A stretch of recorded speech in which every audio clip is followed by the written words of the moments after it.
Hello everyone and welcome to your Sunday night edition of the TII podcast. Apologies for being slightly late, completely thrown by the clocks changing today. So better being 7 minutes late than an hour late for that one. But my name's Craig Derrett. I'm your host this evening and I'm joined by Tommy McIntyre and Kyran Wallace. To look back over an eventful game in Dundee last night, I think it's fair to say, and then we'll start to look at a bit of the bigger picture and some of the questions that have been coming out since the game. Around individual players, where does their future lie, namely Cyriel Dessers and Jack Butland especially. So do give us your comments. We'll bring up as many as we can as we go throughout this. But Kyran, first of all, how are you? I'm doing well, yeah. I think I've kind of got out of my 14-year-old that won't sleep at the moment because she's not quite got the concept of how the clocks work. So I'm glad to be with you and with everyone that's watching and listening. And Tommy, we're joined by you as well. How are you doing? Yeah, I'm good, thank you. It's Mother's Day, so happy Mother's Day to everybody involved and all that type of good stuff, even ones who have sadly departed. Yesterday at 3-1, the word mother was used several times in my house, but it wasn't followed by day or anything like that. And I'm glad to see that we managed to turn that around and come out with a good outcome. Yeah, I think there was a lot of swear words going on when we went 3-1 down last night away to Dundee. But thankfully, in true Rangers fashion for this season, we managed to somehow make it as dramatic as possible and come away with the 3 points. Kyran, just obviously that game was, I think, more dramatic than we hoped it would be or expected it to be last night. But 4-3 win overall for Rangers at Dens Park. What are your reflections on it now the kind of dust is settled? The game was crazy, absolutely mental. Great game for the neutral to be watching. I don't know, it's hard to kind of put a pin on what it was and what it wasn't in terms of that start. How many times have we seen that this season, whether it's been under Clement and even under Ferguson, like some of the home games that we've seen that he's had? I don't know. I think it epitomises the squad a wee bit in terms of they've got it in the locker to go and win games like this, but they start slow like that. You don't always get away with that. And if you want to encapsulate the full game as a player, I think you would just name it Cyriel Dessers. That's just him in a nutshell. And a special mention, I know that we'll get on to it when we analyse it a wee bit deeper, but I thought James Tavernier really dug us out a hole in true Tav fashion and showed his value to us. Yeah, Tommy, I think Kyran summed up quite well there. It was just we'd gotten used to Rangers, I suppose, being a bit more upbeat, a bit more lively from the start in games under Barry Ferguson, albeit that I saw the stat that we've been 2-0 down in 4 of Barry Ferguson's 6 games so far. But yesterday, that first half, it was bomb scares all over the place. It's like we'd always forgotten how to play football. Pretty fair synopsis. I mean, I work hard during the week and I just want Rangers to be normal. Not give me any pressure in my life. Just turn up, beat these types of teams quite regularly and quite easily, and let me get on with my day. But we don't seem to be in that place. We seem to be in a place that is... It's really hard to encapsulate how mind-blowingly inconsistent this team have been under a succession of managers. And I know players changing and out and all that, right? But to your point, there's a fantastic comeback, right? Some great finishes, some good individual play, right? And you can talk about grit and heart and all that good stuff that Barry Ferguson touched on quite rightly. But then you're saying, well, why did you need to go and have to have a comeback? Why can we not just start really, really solidly and understand what teams are trying to do to us? So, it's frustrating. I'm going to stick with what I tweeted out as well, which is I'm going to go on the positives. It was a great comeback, but my God, they put you through the ringer. And you just want things to be normal and things to be easy and things to be the way that they naturally should, which is us thumping teams like this. Yeah, 100%. I mean, it's good if you're a neutral watching a game like that and you see all those goals and everything along those kind of lines. But Kyran, I think Oh, sorry, just say that right. I should actually say 7-goal thriller. No, that's brilliant, right? Headline writer. But fair play to Dundee as well. They came out and they went for it as well. So I'm saying we should beat teams like that because we should. But fair play to Dundee. It wasn't snatch and grab. They were playing high up the pitch. They were attacking us. They were on the break as well. They played some nice stuff. They would absolutely feel unfairly treated by losing it. They certainly could have had a few more goals. So fair play to them as well, in all honesty. Yeah, I thought the one that was ruled out for the foul on Yilmaz was a bit soft. If you're asking me, but yeah, and what's his name hitting the post late on as well before we Simon Murray. Thank you. Him of the close up when we did score the winner, which I know done the rounds on social media as well. Yeah, 100%. Kieran, Tommy mentioned the way that Dundee approached the game. How much of it was down to that, and how much of it was just down to us? Barry Ferguson described it as a lot of bad habits from earlier in the season were coming through. I mean, defensively, we were looked all over the place. A lot of people were saying after your James Tavernier comment there that he was at fault for the first goal. But how much of it is how Dundee approached it versus how poor, how bad we were? Yeah, sorry, just to touch on the comment first up there, Craig. I think that's a tough one on Tav, because I think Murray's done really well and it's a smashing finish. Tav's as tight as he could be with him. Maybe it is at fault, but my comment was that he dug us out a hole. So unfortunately, we were in a hole and he was part of it. Yeah, Dundee came out and they went for us. I was impressed with their press and how they got in our face and how they sort of broke up the park. I mean, how many times did you see the boy Tiffany going at us and sort of cutting across and making space for other players? You always know coming up against Simon Murray, regardless of who he's playing for, that he's going to be an aggressive presser. He's just that type of angry runner that seems to really annoy any defender he comes up against. He has a handful, so it's something that we should have expected. And I don't know, someone said in the comments that wins like that, it should be routine wins, but I think you could count in your hand how many times in the past few years that we've had a routine win at Dundee. Like our title challenge went off the rails at Dundee last year, and what was a turgid, what was it, a nothing each draw up there. So it's a tough place to go, especially with how crap the park is. Rangers' approach I thought was terrible. I thought we were a wee bit all over the place. Really, really surprised to see Bailey Rice come on at half time for, I think it was Barron he came on for. He didn't really wrap up trees, but he done his job well enough that we started to retain the ball a wee bit better. And I don't know, it was almost like when it went 3-1, it was a case of what have we got to fear here? We either need to go for this or we're beat. And I think once the first one goes, you could tell the attitude within the celebrations of Tavernier and Lawrence that, right, this hasn't been good enough, the ball's in the net, but we've got to go and win this, especially Lawrence's, because at 3-each could have settled for the draw, but this is Rangers. A draw is as bad as a loss. So he's saying, right, back to the halfway line, we go again and go and try and get the win on. That's the kind of attitude we need to see from the start of the game, not when you're sort of equalising at 3-each up at Dundee. So same patterns of stuff we've been seeing all season. But yeah, a thriller. I'm glad to get out there with 3 points. Yeah, Tommy, at 3-each with 10 minutes to go, there's a bit of excitement there. There's a bit of a right, come on, we can do this. There's still plenty of time. I think I was very much in the mindset of actually at a stage where unfortunately the game doesn't matter. whatever happens, the game doesn't matter. We're finishing second. I was frustrated and annoyed when we went 3-1 down, but nowhere near as much as I would have been had we been in a title race or anything sort of at stake.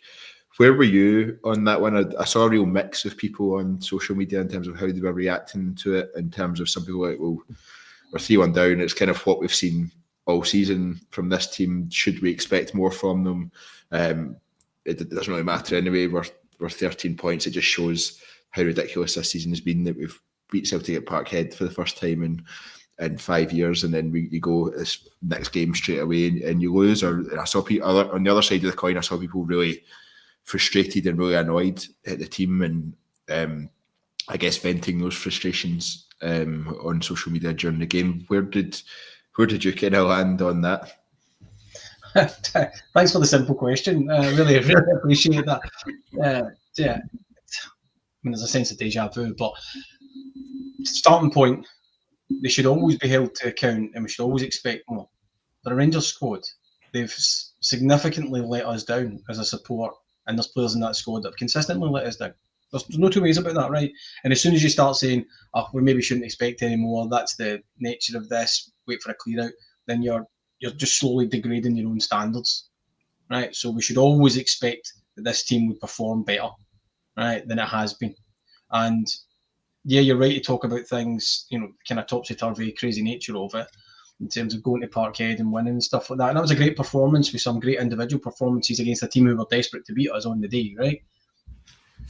But as anybody will tell you, don't win things in a one-off kind of nature like that.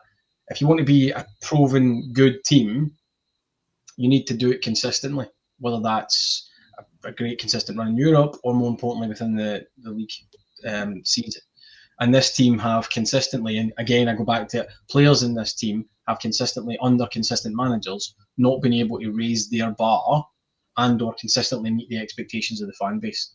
Now, I don't think domestically we are wildly out of tune of what should be expected of this squad, right? Yeah, we know we don't always have all the funds, but we've spent a lot. We should be crushing a lot of other teams in the league, and we haven't been doing that. So it's not a surprise because we know what this team's been like. But what you can only hope for is the people in charge, or soon to be in charge, have clearly assessed that and will absolutely do something about it. And there's a bravery to clear out people who have maybe been decent enough servants, but decent enough does not cut it at Rangers, and decent enough does not keep the fires burning in the trophy room. And that's what we need to always remember. That was just another example of this team not being quite good enough to put the fear of God into other teams domestically. And it shouldn't be mistaken just because they dug themselves out of a hole. Congratulations for digging yourselves out of a hole. Great comeback. Thoroughly enjoyed it, guys. Made my Saturday night. But still didn't have to be in that place, and didn't have to be in this place in the league, and didn't have to be in this place domestically. It's too much of a back catalogue to let one come back. Give them a pass. Yeah, I have to agree with that one. Kyran, I asked you the question earlier around how much of it was down to how Dundee approached it versus us being really poor. Graham Park Loyal comes in with a question which I guess is fair and kind of touches back on some of the complaints that were coming through when Fleet Clement was still in charge. But he says we still have zero structure or patterns of play. We'll never get consistency without them. And there was another comment earlier on which I am frantically trying to find, which also from Graham Park Loyal actually. It's crazy that whenever we have time on the training pitch, we always come back much worse. That's a question we've asked a lot on this podcast over the course of the last year to 18 months or so. But what do you think Barry Ferguson has changed? Has he changed anything? Is he struggling to create put a stamp, I guess, on the style of play he wants, or change that? And actually, we're just trying to ride the coattails of him trying to instill a mentality into the team. Where do you think it stands in terms of that structure and style of play piece? I think you hit the nail on the head there. The mentality thing seems to be the thing he's focused on the most. If you go by his press conferences and what he's trying to instill into the players, but the whole structure and style and patterns of play is, again, something we experienced the full of Clement's tenure and what we're kind of used to just now. Now, I don't think you can expect Barry Ferguson and his team to turn that round within weeks. Like, that's something that needs to be sort of like built on over a sustained period of time. Now, if you've got a player that's been told that, I don't know, let's say, for example, a fullback that's been told all his career, you go down the outside, you overlap, you continually go forward, like don't ever underlap, and then Barry Ferguson will come in with new ideas and say, look, play inside, play as an inverted fullback, underlap your runs, that sort of thing. It takes time for these things to come into place for players. So in terms of how we set up and how we play, and go back to how we're sort of changing between formations and styles in terms of 3-5-2 and 5-3-2, almost 5-4-1. I mean, we've seen a lot of different formations under Ferguson, sometimes 4-4-2. It's been a huge big mixture of everything and asking the players to do a lot. So under Clement, we didn't have a style. Under Ferguson, I don't really see this one style that we would stick to, because what he started with yesterday didn't work. And if I think correctly, didn't we move to 4 at the back yesterday again at one point? He actually changed it. from the three at the back. So I do like that about him, but when the formation has been changed as consistently as it is, then that brings a new style of play and a new structure to it. So to say that we've not got any structure is probably correct there, because of how many times we're changing it and having to change it and adapt to games. One thing I would say, when we were looking for the goal yesterday, look how similar Lawrence and Tav's goals were. They were very, very similar in terms of popping it in, looking for the guys with the good shots in good areas. Like, James Tavernier should never be in there, but he knows that if he can get a shot away from the edge of the box, he's probably one of the better executors of a shot in our team. So it's building up to make these moments. A lot of these wee things are done by design, and we weren't just lumping the ball into the box in terms of crossing it. Like, how often do you see us trying to come from behind and just lump in cross after cross after cross? You have guys like O'Shaughnessy in the middle. It's meat and drink to these guys. Like, that doesn't work. So one thing I would say is we started to sort of play the ball well. I don't know if that comes down to Danilo being in there. It seems to be that we play like that when Danilo is in the 10. Maybe that's something we can build on. I think he deserves a shot. Yeah, interesting point on Danilo. I might come back to that in a little bit. But Tommy, one player that was missing yesterday was Václav Černý. He's been a huge part of how we've played this season, but also a huge part of, in terms of contributions around goals and assists. I thought we actually created a really good amount of chances yesterday. We just weren't taking them, which is, I guess, one of the bigger stories of our season, around not taking the chances we create and then being hit by a sucker punch. I think Dundee were 3-1 up, having had 4 shots in total and 3 shots on target, which I think is also the story of our season. But how much do you think we missed Václav Černý yesterday, and how important is he to the style of play or the way that we play this season? Well, he's a dangerous player, and he adds goals, he adds threat. It's a very similar conversation to the Ryan Kent one. Although he's got better numbers, obviously, Černý, I should say, but it's not until they're missing that you understand that they actually pull defences apart. It's not always overtly noticeable, but teams have to maybe double up, or they have to create slightly different space, or they have to elongate themselves and create gaps that other people can exploit and stuff like that, right? But that's what you're expecting. However, we should be in a place whereby we've got a squad where players coming in, aren't a massive drop off a cliff in terms of quality-wise, although it's quite clear that we do have that. So yeah, I think we missed him. Not to say that Černý can't go missing as well, because he can, but yeah, you're always going to get that. We finally maybe get to the Dessers word as well, because you're talking about chances. Cyriel Dessers finishes his earlier chances, then the game's got a totally different kind of flow to it and a different complexion. That's notwithstanding the fact the guy's got the mental toughness to keep going and come back at the end and put the winner away. Right? I mean, fantastic stuff, but you cannot. He's a very good example of this team, right? In that there is zero consistency, other than it's inconsistent, right? Which is a bit of a trite phrase, but you've just got no idea what they're going to do. You've no idea what he's going to do, right? I would be completely unsurprised if he scores a screamer and overheader one day, right? But in the same moment, misses an open goal from 2 yards, right? It's just, he must be an absolute nightmare on the training pitch as well, right? See, Tommy, this is the one thing you can guarantee with Dessers, is that see if he misses the first chance and he misses the second, misses the third and the fourth, the fifth, the sixth, the seventh and the eighth, you can pretty much guarantee he's going to score the fucking ninth. Just keep throwing chances in front of Cyriel Dessers. The good thing is he will keep making the runs and keep being strong enough and keep going for it. But it does take a long time for him to get there. But then he pops up and goes, "Give me a one-touch finish, at Old Trafford or whatever," and you go, "I see what other people see in this guy."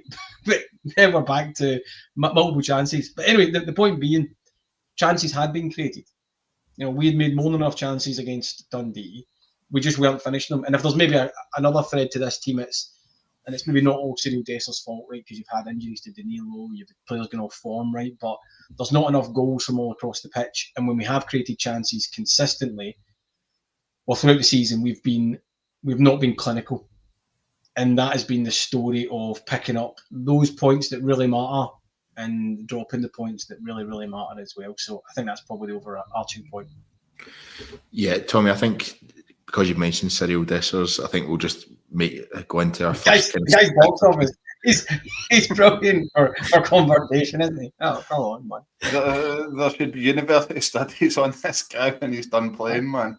I mean, if I was like if I was trying to get great branding and awareness for my business or whatever, and I was a psychologist, I would 100% be sponsoring him in the match days.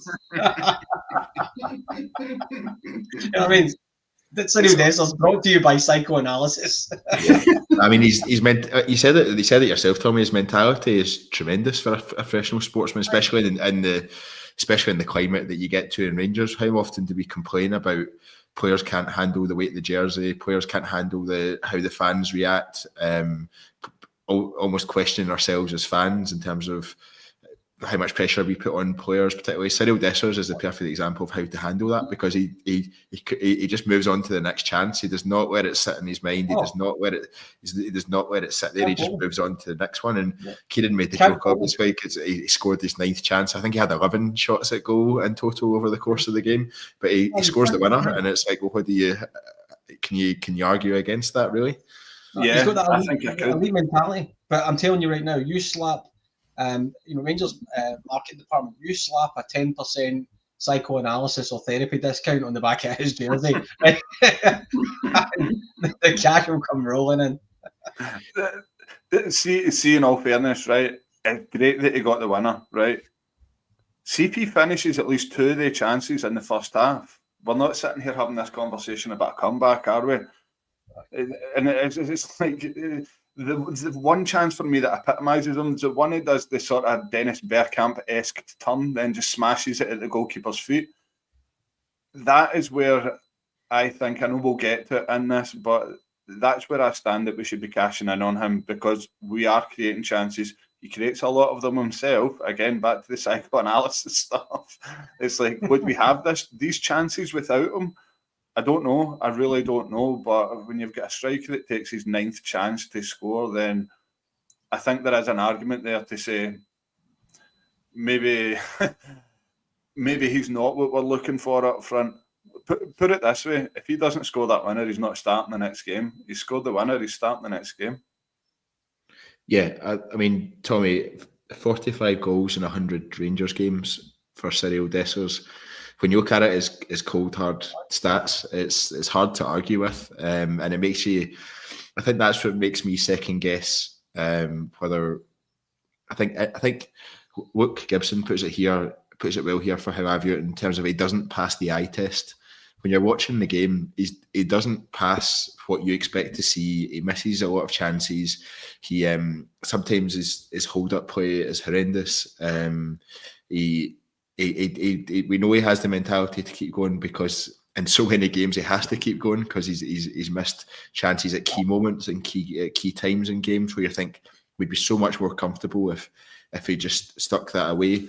But at the same time, you look at the stats: 45 goals in 100 games. I think there's only 3 players in Rangers history ahead of him in terms of that return, and they are Chris Boyd, Alfredo Morelos, and Shota Arveladze, who are three players who are held in the highest of regards by Rangers fans. How do you balance the two around doesn't pass the eye test but gives the numbers that he has done so far? Well, I was tempted to give you another glib answer there about sponsorship, but I'll be serious then, right? Which is, those stats are great. You look at them from the outside. You then go down the technical track of how many of those goals have been in the bigger games, how many of them are winners, how many of them are openers. These types of stats, right, are they just in the middle and not kind of anything, or the last goal in a 5-0 win, all that type of stuff, hat tricks against lower league opposition, yada yada yada yada, right? So it's the importance of the goals, which is sometimes a wee bit harder to mandate, and you're looking for openers, etc. To the point about the eye test, I would probably just, I completely agree. I'll put slightly different phraseology over it, which is you don't feel confident, right? And if we don't feel confident, I'm interested in what his teammates feel like when he's getting the chance, or they've got an opportunity to pass to him or somebody else, or indeed what opposition defences feel and goalkeepers feel, because I want them to be terrified of our number 9, right? where you see them breaking through and you go, oh, this is getting in. Right? It's a surprise if it doesn't, but because 9 times out of 10 it does. With Cyriel Dessers, it's a surprise if it goes in. Right? I think that's where most people are. If it hits the back of the net, you go, oh, right, okay, that's good. That's another one for the stat pot, right? But he's not one of those strikers where you go, he'll just need one chance. He is lethal, right? And that's maybe a reason why he's the Rangers. It's these types of guys get big money and they move for big amounts.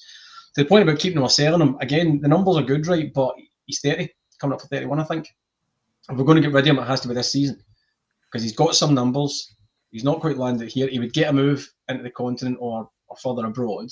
And it's a case of, is he worth something right now? And do you say, right, we want to do a clear out because he's just coming to the end of having any kind of real value there as he starts to get into the 32, the 33s, etc., alongside his contract. So, I mean, certainly I've never moved from my position, which is I like Cyriel Dessers, nice guy, obviously wants to do well, loves the club, good mentality because he keeps going, numbers look okay. I'd sell him. That's it. What cost? What would you guys take for him? Oh, it's a good 20 million. But it's once I've I mean, I'd take anything. I've seen £5 million thrown around in terms of that's what people would expect. Is that realistic to want a price of that level? I guess we signed them for roughly around 3.5, 4, I think it was. Was it? 4. Yeah, is £5 million? I guess. And this is maybe where I do a disservice. There's a lot of Scottish football fans do a disservice to our game, and they'll go, £5 million seems an awful lot for a player that misses a lot of chances. But again, when you look at the stats, when you look at the chances that he gets, and he puts forward his style of play, and then at the same time we'd be like, right, they want 7.5 for Václav Černý, and you look at what Černý is as a player, but just because he's from a Bundesliga club, you think, right, okay, that's more realistic. Is £5 million a bit low, do you think? Tommy, sorry. I think there's an argument to that, actually. You need to remember, we go back to him, his stats are good. He's also scored in Europe, right? So, and he is an international. So, these things matter. I think it's more of an age thing. Yeah, the Scottish thing comes into it because it's not seen as the strongest league to be getting goals. But whether we like him or not, or whether he doesn't pass our eye test, doesn't really matter that much in the great scheme of being sold on. If he satisfies what scouts are looking for and he fits into the style of play that other teams are looking for, which I think he would, doesn't work in Scotland massively in my opinion, but then I think 5-6 million is absolutely a reasonable number to be asking for him. I mean, why would you go in with anything else? Why would you turn around and say, here's our top scorer, we'll take 2 million because we don't like the look of him and he misses a lot of chances? That's for other clubs to think about. We'll take as much as we can possibly get for any single asset that's wearing a Rangers jersey if we decide to sell, because that's what other people have done. Just inflate the price and see who comes along to buy it. That's the thing. Like you said at your Černý point, Craig, if we were to sell Dessers for somewhere between 5 and 6 million and bought someone, say, like Sima, do we become a better team and is he more of a sellable asset? Yeah, that's the direction we need to be moving in. I think that's very fair, and we can come on to. I will ask you at some point the very hard question of who you think, not who you think we should sign, but what positions you think would be most beneficial for us to look at within the starting 11. But just wanted to start bringing in some of the comments that are coming in around the Cyriel Dessers piece. Hook Gibson 97 saying, I'd rather Dessers scored goals in games that we've drawn, lost, e.g. Aberdeen away, we're away and home. That's when it matters most, and not in a dead rubber game. Tommy, I think that was the point you were starting to come into there. Dado Purzo Blue Boots says Cyriel Dessers, he's 30. Big Phil on the other hand saying 23 goals this season, he's doing okay. Scott Kearney, he doesn't hide. Big Phil, Harley gets injured. There's quite a lot of support for Cyriel Dessers and the positives that he's bringing. Scott Kearney saying I like him. Aldo RFC, Dessers isn't the answer. Sorry. Andy Mack saying scoring is the hardest skill in the game. Give him a break. Tommy, is it maybe surprising you a little bit how much positivity or support there is for Cyriel Dessers there, given the narrative, I guess, that there seems to be around Rangers fans when it comes to Cyriel Dessers? No, it doesn't surprise me in the slightest, in all honesty, right? I think he's a likeable guy. And you see him, doing the socials and stuff like that. And he's out there and he's trying, and he's just come off the back of scoring a winner. Right. So that's fresh in people's minds as well. But objectively, what you're always looking at is not, you're looking at the individual player, right? But I'm always trying, and I'm sure a lot of others are, is objectively, is that the absolute standard, or do you need to go again? Right. So maybe the people maybe making those comments, particularly in the pro Dessers camp, right, for want of a better way of putting it, ask yourself, is you start next season, do you want Cyriel Dessers as your starting number 9? Right, forget this season, forget what happened on Saturday, forget the next game, whatever, right, forget your stats. Does that make you confident, or would you like somebody else? And that answer will tell you everything you need to know about Cyriel Dessers and how you really feel about it. Is there a, let's say, happy medium with that, in terms of you keep Cyriel Dessers as your backup, but you bring in a new striker to be your starter? Or alternatively, Kyle1872 here says Dessers up front and preventing Igaman being in the forward position was atrocious. Is it actually Cyriel Dessers is getting in the way of Igaman's progression from that? I mean, how much Igaman scored 1 goal in his last 12 games, so it's how much can we actually rely on him at his age to be consistent? A lot of people are wanting Igaman to be the starting striker for Rangers. I'm not necessarily convinced he's ready for that yet, in that level of expectation. But is it a case actually that Dessers just falls down the pecking order a little bit, and Hamza Igaman takes over that leading role? Kyran, I'll come to you on that one first. That comment fills in exactly the point that I want to make, that I feel that we're a better team with Igaman and Danilo up front. I don't seem to think that Dessers works well as a two. Neither does Igaman with Dessers. I don't think that two works. But like I said in my earlier rant with Dessers, if he doesn't score that winner, we're looking back at all the chances he's missed, and he's not starting at the weekend come the Hibs game. He has scored the winner, but he's missed a hell of a lot of chances. And the big word here, and Tommy hit the nail on the head, saying, do you want him starting as your striker next season? No, it's not worked. There's been 2 years of Cyriel Dessers being our main striker, and it's not worked whatsoever, because the big word here is consistency. If you want to win leagues, you need to be consistent with your results. Your strikers need to be consistent with their goals, and he's just not consistent. Don't get me wrong, he scored 23 this season, beating his tally of 22 from last season. That can't be missed. But in terms of us moving forward as a team and getting a player trading model in full swing, players like Igaman, Danilo have to feature more. Now, I know that it comes at the detriment of Dessers doing well, but you've said as well, Igaman 1 goal in 12 games. How many of the 12 games has he played as the number 9? Not many, not even a handful. Kyran, I've not done that kind of prep for this podcast. You're the Cyriel Dessers of the podcast group, Craig. You're sitting consistent in that chair. Come on, Craig. I'm sure the last time we were on and I was host, you slagged me for not prepping. So come on, mate. Yeah. I'm going to take that comment back as well. By the way, I'll take that back. I just feel like, and in Tommy's case as well, and I felt it at the start of the season, if we go in with Cyriel Dessers as our main striker, then we're not going to win anything, and we haven't.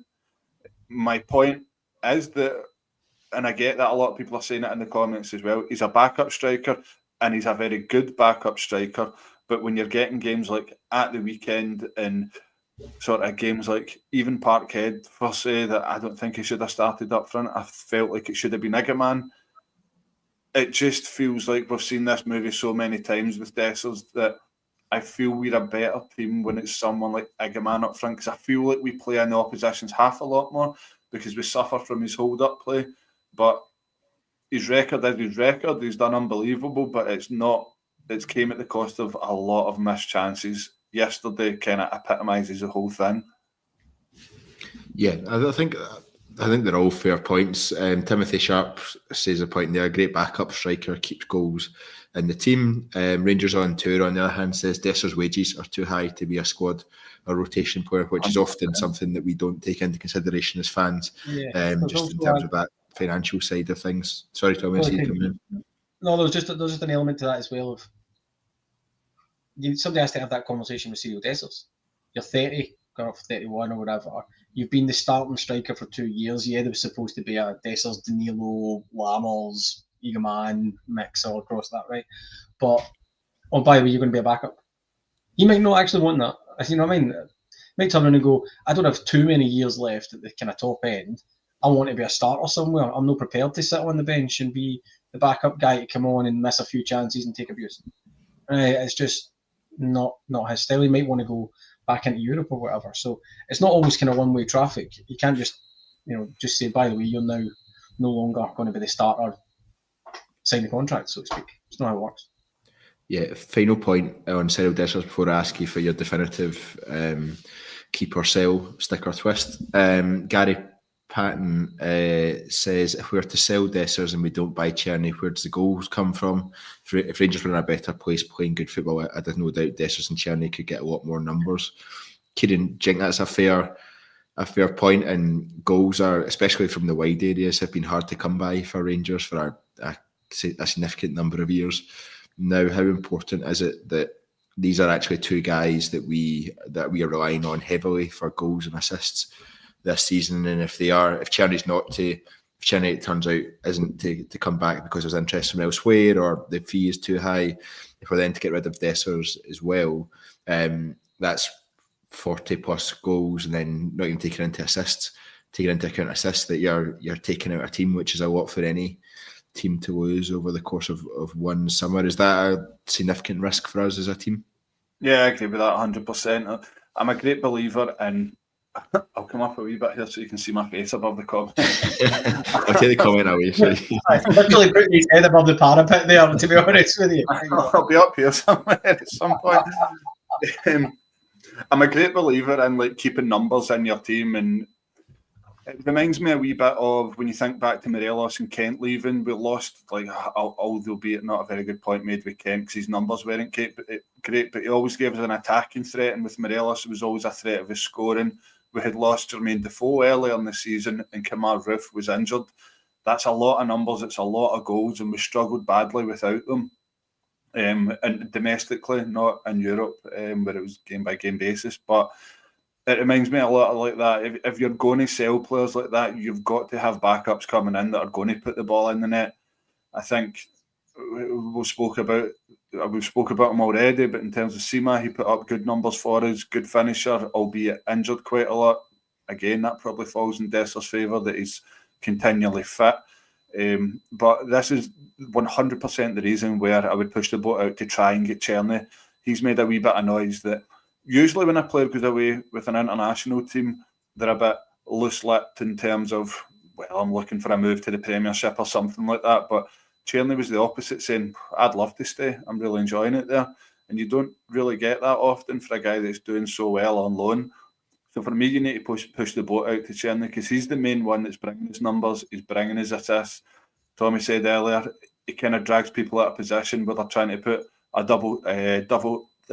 double coverage on him, that it opens things up for other guys. So for me, you can't lose both of them. You can't lose Czerny and Dessers unless you're replacing it with real quality, and I think you're going to have to pay over the odds for that. I know that kind of goes against everything that was said for Dessers, but in Czerny's case, then yeah, to bring in a winger that gives you the numbers that he gives you, you're going to have to pay serious money. If we get him for $5.5 million, considering today's market in any country, $5.5 million for a guy that's gave you the numbers that Czerny has from the wing is really good value. Yeah, I looked up at the comments there, and it somehow ended up at by Jamie Varder. I have no idea how it's ended up there or how that's even a conversation, but we'll leave that one there. But when it comes to Cyriel Dessers, Tommy, I'll start with you. Are you keeping him this summer to be part of the team next season, or are you think thanks very much, Cyriel, time to move on if the fee is right? Handshakes all round, and I wish Cyriel Dessers the very best with his next club and the rest of his career. Kyran, I see you nodding your head along with that, so I assume you're along the same kind of lines. How is it one of these ones where we have to get him off the books because we want to get someone else in, or does the fee have to be right? The fee's got to be right. Like, you can't just send him on his way for what, 2 million, 3 million. I don't think that would be very good because, again, we go back to the number question that you asked me last. Why would you give away the numbers for little money? If the fee's right, then he goes. It's pretty much the same as any other player. If the fee's right, given the age and what they offer and what they could be worth, then it's got to represent value. So for me, Dessers has got to be moved on in the summer. I'll be honest, right? I'll be really honest here. I said this time last year on the podcast that Dessers' numbers are very good. They're not going to be this good the following season, given that we're going to have a lot of competition up front. And what's happened, he's just beat his numbers for last season. So there's a body of evidence there for other teams to look at and say, look, this guy's going to give us goals, but we're going to have to pay the right price for him. So for me, it's got to represent value. I know that there was a lot of reports through the week that we watched the Israeli Tel Aviv striker, Maccabi Tel Aviv striker. He's 21. He's got 17 goals in his 35 games. So that represents value there if you're looking at guys like that. So it is clear that we're looking at a striker. It seems to be the players that we're getting linked with at the moment. So, yeah, if it represents value, he's got to go the same as anybody else. Yeah, I'm going to go slightly differently in terms of I think we should keep Cyriel Dessers, but I don't think he's a Rangers starting striker. I actually think we should sell Danilo, but that's a completely other conversation we'll go on to a bit later on.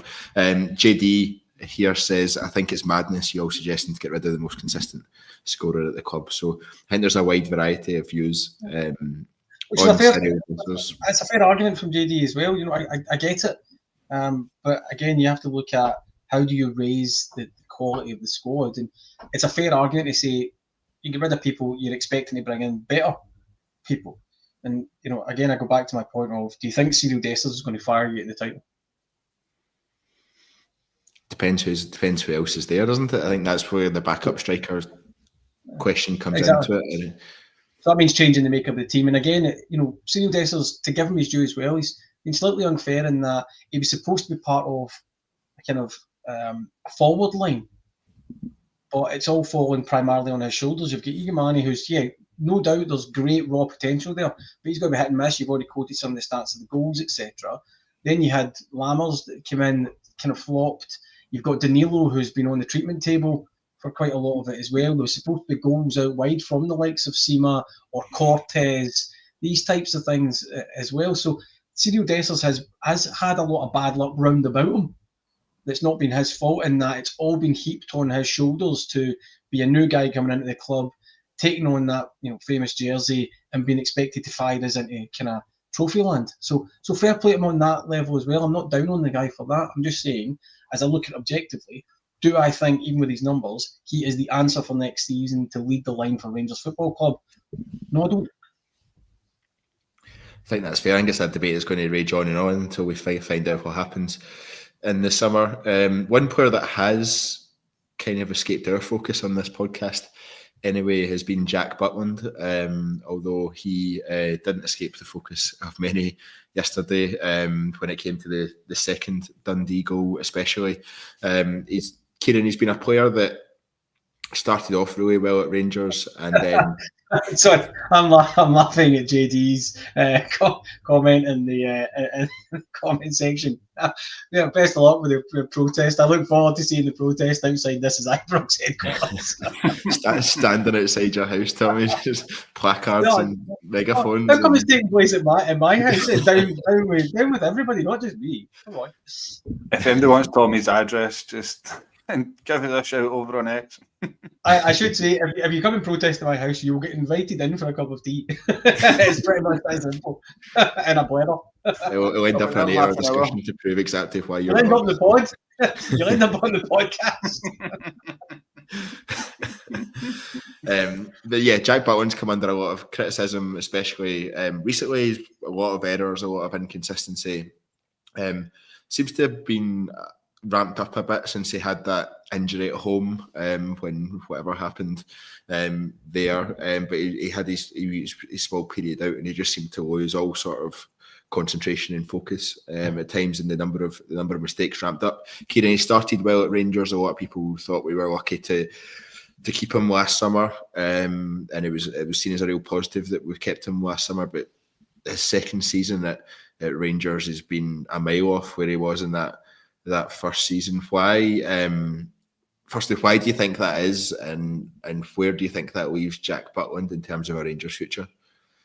Again, he's another one that's a bit of a head scratcher. Just quickly before I get in, there's someone commented saying I had a high pitch on my mic. So if that's still happening, please let me know. I've unplugged it and plugged it back in. So that's just your voice. We all know that.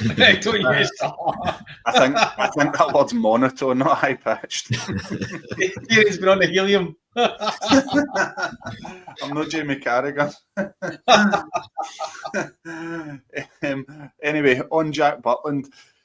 He's another one a wee bit like Dessers, that you look at his penalty heroics against Fenerbahce, and then you look at his performance away at Parkhead, some of the saves, and you're thinking, right, okay, he's got his confidence back on track, because this is a confidence thing. We know he's got the ability there. He had the purple patch for the first 6 months with us under Clement, that the ability's there. He's got a very good CV in terms of goalkeeping for, am I right in saying he was capped for England? Was that at youth level? Been at Man U. Yeah, I think he's only been a sub-keeper for the England first team. Yeah, but still, that's a bit of an honour in terms of the pool of players they've got to pick for. But anyway, yesterday's mistake, and I read a comment on X that summed it up perfectly for me. These are concentration issues, and at Rangers, you can't have that as a goalkeeper, especially because a lot of the times a goalkeeper at Rangers, you're not really being asked to do too much, considering how much we can dominate the ball in teams against teams. I know there'll be people laughing at that comment, considering how poor we've been on the ball this year. But yesterday, that one there, that's a routine catch for an under-15s goalkeeper, never mind Butland. His head is already ahead of what he's doing there. Like, I'm going to throw this ball out as soon as I get it. Next thing, he's switched off, it's popped out off his chest and into the centre-back's feet or the striker's feet. I can't remember which way it went, but I think if you can get a better replacement for Butland, then you bring them in, because there's been too many mistakes like this for it to become, again, we go back to that word, consistent.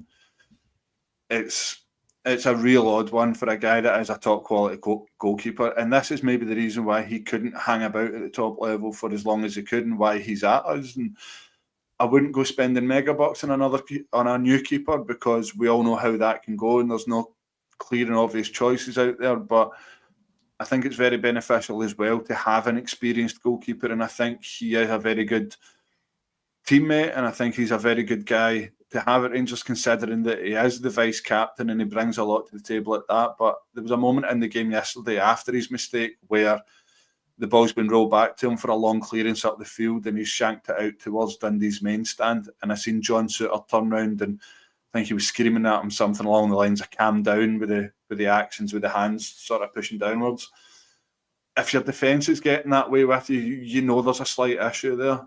So for me, I don't know. I wouldn't move to push him on if we can't get anybody of the same experience. I'm not a great fan of young goalkeepers.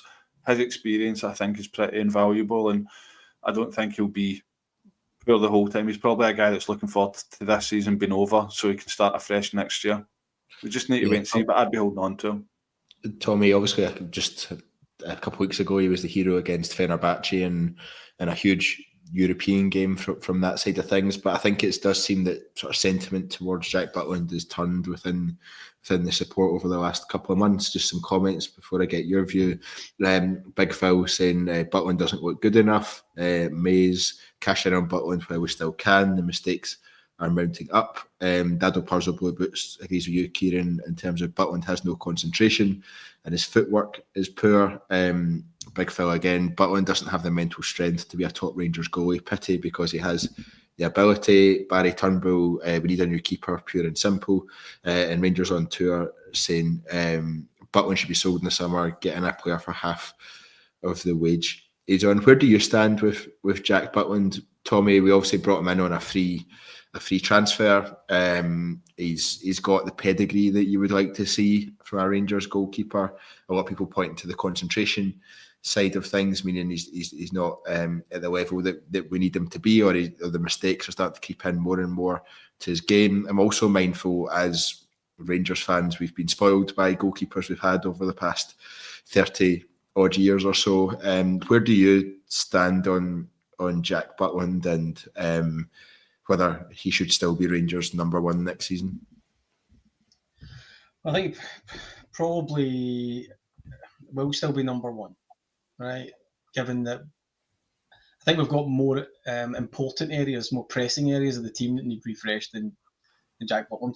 Do I think he needs replaced, fairly swiftly because he's not too many kind of lapses concentration or indeed clangers in him, and he's there's a reason why he's not managed to nail down a place in other teams before.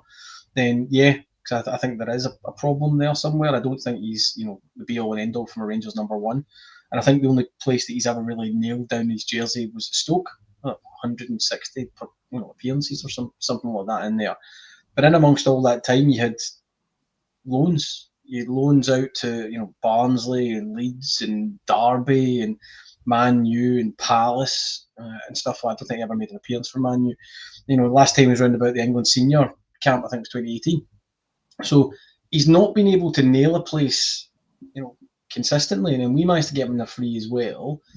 And he started brightly, as you said, but he's subject to a loss of form quite dramatically. The problem that he's got with his support is when he's made a clanger, it's resulted in a goal. You've got the cup final, you've got the other night as well. But I don't think he's the most pressing problem of the squad. So if somebody was to say to me this summer he doesn't get replaced and then we look again next summer, I could probably live with that.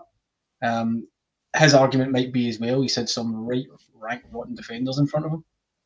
But that doesn't get you out of jail for individual errors. And his kicking is pretty grim, has to be said. As is his kind of lackadaisical nature when the ball's at his feet. But I don't think he's the pressing one right now, but would I be sitting up at night clutching my blankets if I was told that he was being sold? No, I would not.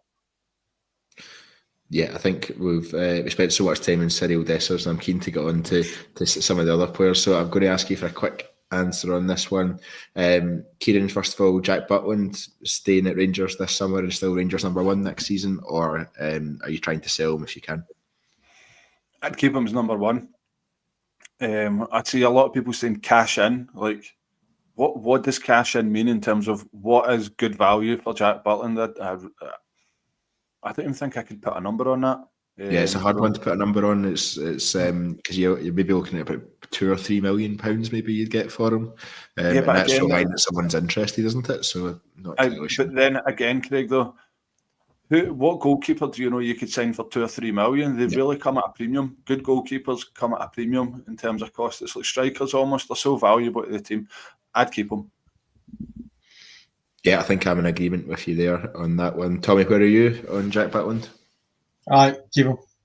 Keep him. Yeah, I like this quick fire round. Let's go. Let's keep going.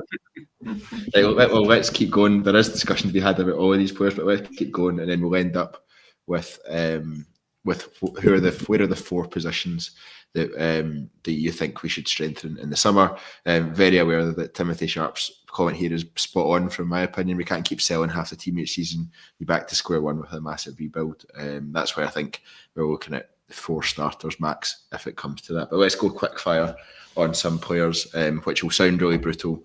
There's a wider discussion and context around each of these players, but it's not as fun when you go into the full detail and all, is it really? First one, Kieran Leon Balogun. Sell. It hurts me to say that. I absolutely love the guy. Yeah. I know personally he's just a top guy off the field, and he's probably a great guy around the team, but like anything else, I was going to say Mother Nature, Father Time waits for no man, and it's really caught up with him. So unfortunately, his time at Rangers should be up. Yeah, I don't think we'll get any money for him. I think it'll be a release in his contract, if I remember rightly. But Tommy, where are you with Leon Balogun? Release. Next one, Ridvan Yilmaz. Tommy, I'll come to you first. Next. I'm not coming to you first on that one. I feel I've been beaten to the punch. I might not say that he's that bad, but I would say. I've been a wee bit harsh there. He's been a poor signing. Let's keep it that. Had a wee purple patch, been a poor signing. I think we would get our money back from Turkey, so I'd sell. Yeah, absolutely awful against Dundee yesterday. I was surprised he lasted as long on the pitch as he did. But hopefully that interest from Turkey is right and we can get somewhere close to our money back for him. Tom, I'll come to you first on this one then. Right, okay, Kieran, keep your engines cool. Right, I'm going to answer this. Jeffy, a lot of people saying he was at fault for the third Dundee goal again. He's been at fault for quite a few goals this season that have really stuck out as being clear errors from Jeffy. Where do you stand on him? Reasonably good price, so. You keeping him, Kieran? I'm keeping him. Young player, you're going to get inconsistency. Good first half of the season, poor second half of the season for us, but I still think the best is yet to come for him. I'd bring in another left back, give him competition, but yeah, I think we need to be patient with him.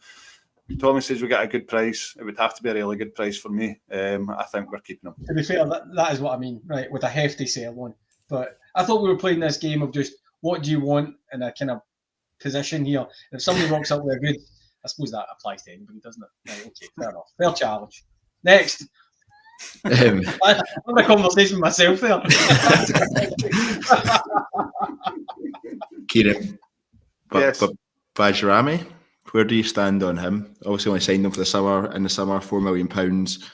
Where are you on him? I'm completely out on Bajrami, to be honest. I think I don't see what I don't see the player that people were expecting him to be. So completely out on him. I'm selling. I'm not saying it the way I said it the last time. It's not worked. It's a transfer that's completely not worked. Who was his team before Sassuolo again? Sassuolo, yeah. Yeah, where did we sign him from though? I think it was he was in Switzerland before we signed him from Sassuolo, didn't we? He was in Switzerland before then. I can't remember where it was. As far as I know, his spell before he was at Sassuolo, he was unbelievable. Where Sassuolo didn't work out. He's come to us, it's been the same. I don't see him improving. I don't think he's at the age where he improves. So sell. Yeah, I think it was Empoli. Yeah. Maybe. Yeah. Hard sell. Straight on the plane. One that I think is causing a lot of discussion, and Chris Boyd was saying earlier on today that we need to try and get out of it if we can. But Oscar Cortez, happy for him to come in the summer permanently, or try and get out of it? One for the lawyers. Yes, find me a loophole. And we would walk away from that. But I reckon we're backed into a corner with that one. It's definitely one for the lawyers. And maybe the question to that, I'll throw it back to you two. Right? Would you pay a settlement fee and walk away from the deal? Pay a penalty? Just say that's it, we're away. I thought we were by settlement fees. Did there some sort of reverse Malik Tillman kind of deal? Yeah. No, we're the ones with the obligation to buy. Yeah. I am going to be a bit controversial here and say I'd keep him. Players can have seasons like this where they get injured, and I think he showed a lot of promise when he was fit. I know we've been down this road before with guys like Kemar Roof and stuff like that, but he's young enough that hopefully he can get back to fitness. Look at guys like Suter, maybe even Lawrence in that case, where they can go over their injury crisis years and actually be decent players. So for me, yeah, I'm going to be controversial and say I'd keep Cortez. Again, I believe in young players that could do well. I don't think he's worth the money that we're due to pay, though. I'll say that. I'm kind of on the fence with it. I think Tommy's suggestion of if you can get out of it with a small settlement fee, then you do that. It feels a lot riskier now than it did at the start of the season. But if we are forced to have him, I'm not necessarily disappointed that we have him as a player, as part of the squad. If he's here, then I think he does have talent. It's just he needs to prove he can get past those injuries and be part of the team. So I'm kind of on the fence with that one. Last one, Kieran, I'll come to you. What do you think about Diniwo and where he stands? We bought him for £6 million, or there's no chance we're getting £6 million back for him at this stage if we sell him. But where do you stand on him? We spoke a lot about Cyriel Dessers and should we keep Dessers or not? But really, we're going to have three up front. If we're going to have three strikers in the team, maybe four at a push. If Dessers stays, then you're looking at Danilo as the one for me that has to move on. I would actually sell Danilo before I sold Dessers, to be honest. But where do you stand on that? Keep him. I'd keep him 100%. And I'll die in the hill that our best performances of this season was when Danilo started with Igaman.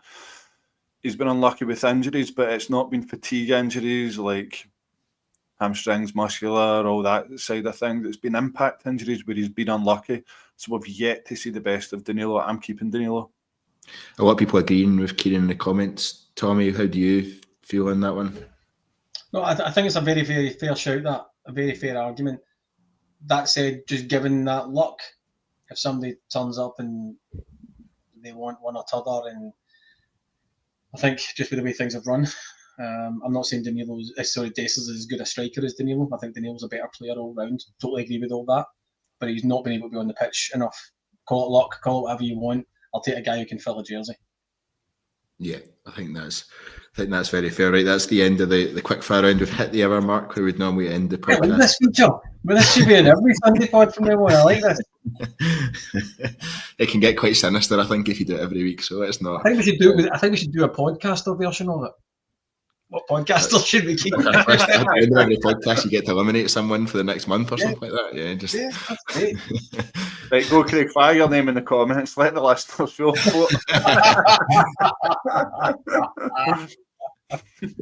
Yeah, some sort of ego trip now going on in the comments about podcasters. No, I think before we round off the podcast, let's talk about the sort of the one key position then, rather than the four, because I don't think we've got time for that one. But the one key position that you think we absolutely need to spend good money on next season to be able to see this team progress. Kyran, what's your one key that you would like to see? Is if we're spending one big fee this summer, where's your one position that we do that in? I'm torn between central midfield and centre back, given the need in both positions. For me, if you're spending big money, it's got to be in your engine room. So centre mid, I think we need someone, if he stays, next to Raskin and Diamande, because Barron's just a wee bit inconsistent and he's a horses for courses type of player. So for me, I think we need to be spending big money on a number 6 in there, because I really think it would bring out the best in Diamande and Raskin. Tommy, same question to you before I bring in some of the comments. It's both ends of the pitch. It's the centre back or it's the centre forward. And given that we can create chances as a team, just need somebody clinical enough to put them away in the big moments. So I'm going to go centre forward. Yeah, I'm actually going to side with you, Tommy, in terms of that centre forward piece. But a lot of people, actually, I'd say 75% of the comments coming in are all saying centre half. We got multiple Lemon, we've got Barry Turnbull, Kyle 1872 doesn't just want a centre half, he wants a nasty Grizzly centre half. Grizzly, I like Grizzly a centre half. Imagine that scouting sheet checking off Grizzly. Is he Grizzly? Good going. Hugo Bayer saying a left centre half, obviously to partner John Suter in there, who we do need to sign a new contract with as a priority. I think we all agree as well. No, you're right about the contract. I think we all agree as well that Robin Proper is not the long term answer in there. That's why he didn't even make the sticker twist list. It's just next. And then Rangers on tour, just to round us off, saying again with you, Kyran, we need our Stephen Davis type player, a quarterback who can dictate the game. Right, I like the fact we're not talking about 49ers quarterbacks and all that. I like that. I've got the quarterback stuff in there. Thanks, man. Right, I think we'll round off the podcast there. It's been a really enjoyable one alongside you guys, Tommy and Kyran, and a really enjoyable one for everyone in the comments for joining us. So thank you very much for doing that. If you enjoyed the podcast, drop a like. It helps us massively, as does subscribing to the TI channel, whether that's on YouTube or on anywhere you get your podcast platforms, Spotify, Apple Music, etc. Helps us massively. It means you don't miss out on any of the content as well. Kyle and the guys will be back during the week on Wednesday night at 7:30 to sort of round up all the latest news and start to look forward to next weekend's return to Ibrox as well. But thanks very much, everyone, for listening. Until next time,